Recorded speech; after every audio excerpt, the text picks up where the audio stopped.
साथ संगत जी, प्यार से कहना धन्यकार जी। संतों, हमारे जीवन में स्थिरता का होना अति आवश्यक है, चाहे वो प्राकृतिक रूप में हो या आध्यात्मिक रूप में हो। अगर हम प्राकृतिक रूप में पानी को देखें तो वो अपनी गति से बहेगा तो हमारे लिए लाभकारी है, परंतु जब ये एक स्थान पर ठहर जाएगा तो बीमारी का कारण बनेगा। इसी तरह हमारा मन है, अगर हम इसे आध्यात्मिकता के साथ जोड़ेंगे तो ये मन स्थिर है, वरना ये बहुत चंचल है। इसलिए मन को बंदर की भांति बताया गया है, जो कभी इधर भागता है कभी उधर। लेकिन यही बंदर जब नाचने वाली मदारी के हाथ में आ जाता है तो जैसे वो नचाता है वैसे ही नाचता है।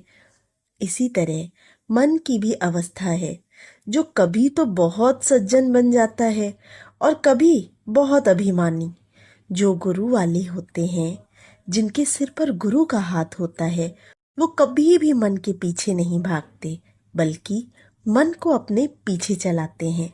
महात्मा अक्सर ये उदाहरण दिया करते हैं। एक बार घोड़े के ऊपर कोई सवार जा रहा था। किसी ने उससे पूछा कि आपके घोड़े की कितनी टांगे हैं? तो उसी समय घोड़े से नीचे उतरा और टांगे गिनना शुरू कर दिया। 1 2 3 4। पूछने वाले ने कहा कि आप कितने वर्षों से घोड़े की सवारी कर रहे हैं? घोड़े वाले ने उत्तर दिया, कई वर्षों से। पूछने वाले ने फिर कहा, अभी तक आपको इतना भी नहीं पता चला कि घोड़े की कितनी टांगे होती हैं? घोड़े वाले ने कहा कि मेरे साहब ने क्या भरोसा, का 4 की 2 भी कर सकता है, 4 की 6 भी कर सकता है। भक्त का ऐसा ही विश्वास होता है। वो एक एक कदम सद्गुरु के सहारे चलता है, अपने मन को स्थिर रखता है। गुरु का ज्ञान ही सबसे ऊंचा होता है।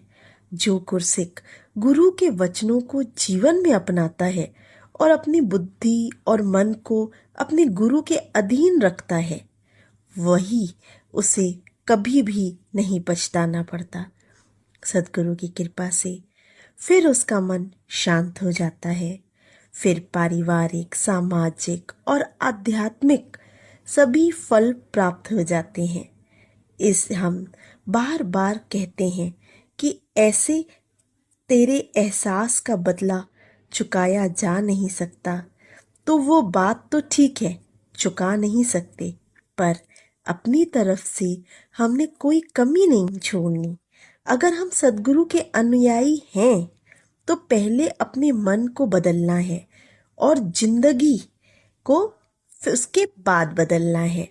जैसे कि बाबा जी ने भी अपने विचारों में फरमाया, इस मन को साधने के लिए बड़े बड़े यत्न किए जाते हैं, तरीके बताए जाते हैं। इसमें से एक है आती जाती सांसों पर ध्यान टिकाना। हुजूर ने फरमाया, श्वास तो पहले से ही चलायमान है। जो स्वयं स्थिर नहीं है वो हमें भी स्थिरता नहीं दे सकते। प्राणायाम योग का एक अंग है। इसके नियंत्रण से शरीर को फायदा हो सकता है, लेकिन मन को नहीं। मन अति चंचल है, एक क्षण नहीं टिकता। सोते समय भी गतिमान रहता है। हर पदार्थ माया से निर्मित है। जो वस्तु जिससे निर्मित होती है वो वही नहीं मूल में जाकर शांत होती है। मन तू तोत स्वरूप है, अपना मूल पछाण। मन आत्मा का हिस्सा है, आत्मा परमात्मा का अंश है। जब तक मन को अपने वास्तविक स्वरूप का बोध हासिल नहीं होता, वो स्थिर नहीं होता। सच्चिदानंद परमात्मा की अनुभूति से इनकी गोद में बैठकर ही मन शांत होता है। जब तक इस सच्चिदानंद से मन का नाता नहीं जुड़ता, इसे आनंद नहीं मिल सकता। सुख चैन तो परमात्मा स्वयं है। स्थिर के साथ जुड़कर ही स्थिरता आती है। हर जीव इस प्रभु को पाने के लिए ही व्याकुल है। इस महायोग को सद्गुरु की ही संपन्न कराते हैं। ब्रह्म ज्ञान देकर जीव शिव निराकार का अभिन्न अंग है। गुरुबानी फरमा रही है, बिनु सतगुर किने न पाइयो, बिनु सतगुर किने न पाइया। बड़े बड़े योगी यति सन्यासी घर गृहस्थी छोड़कर जंगल में जाकर हठ योग करते हैं।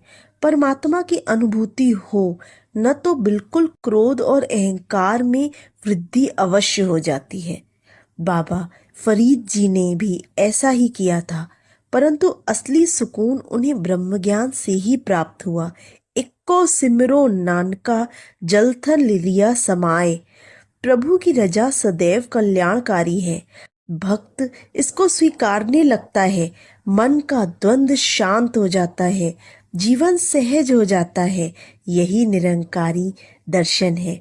वर्तमान में सद्गुरु माता सुदीक्षा जी अपने भक्तों को यही प्रेरणा दे रही हैं। जीवन को सफल बनाएं, जीवन को सहज बनाएं, निरंकार से अपने मन का नाता सदैव जोड़ कर रखें। जैसे कि यही परम पिता परमात्मा ही स्थिर है, संसार में शेष सब कुछ अस्थिर गतिशील बदलाव में है। शहंशाह बाबा अवतार सिंह जी ने भी एक स्थान पर कहा है, अव्वल वीरब मालिक है, खातिर वीरब वाली है। अर्थात ये निरंकार ब्रह्म ही सदैव रहने वाला है। संपूर्ण अवतार वाणी के पद 2 में अंकित है। हर जर्रे विच सूरत तेरी, हर पत्ते विच तेरा नाम। एथर ओथर 4 फुट चुफेरे, तेरी सूरत तकदा हाँ। ये परमात्मा कण कण में व्याप्त है। हर जर्रे हर पत्ते हर तरफ पसरा हुआ रमा हुआ राम है। सारी सृष्टि इसी के द्वारा रची गई है और यही रचनहार सृष्टि का कर्ता धर्ता है।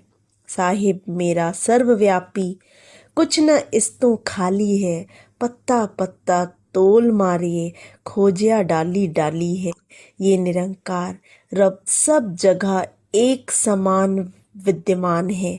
कोई भी स्थान इससे खाली नहीं है। इक्को नूर तु सब जग उपजा, सारी इकदा सगल पसाराए। अद्वैत वेदांत में भी यही भाव व्यक्त है। सर्वम खलविंद ब्रह्म नेह नानस्ति किच्चन। अर्थात यहाँ सब कुछ निश्चय ही ब्रह्म है और कुछ भी नहीं। वक्त के कामिल मुर्शद के श्री चरणों में पहुंचकर सद्गुरु का असीम कृपा से ब्रह्म ज्ञान प्राप्त होता है और इस निराकार पार ब्रह्म का साक्षात्कार हो जाता है। तो आइए सद्गुरु के शिष्य होने का दायित्व निभाएं और इनकी चाहत को अपने कर्मों द्वारा सजाएं। हर गुरसिख में सद्गुरु का रूप निहारें और अपने मन को इस पार ब्रह्म परमात्मा पर टिकाते हुए इसकी भक्ति में करते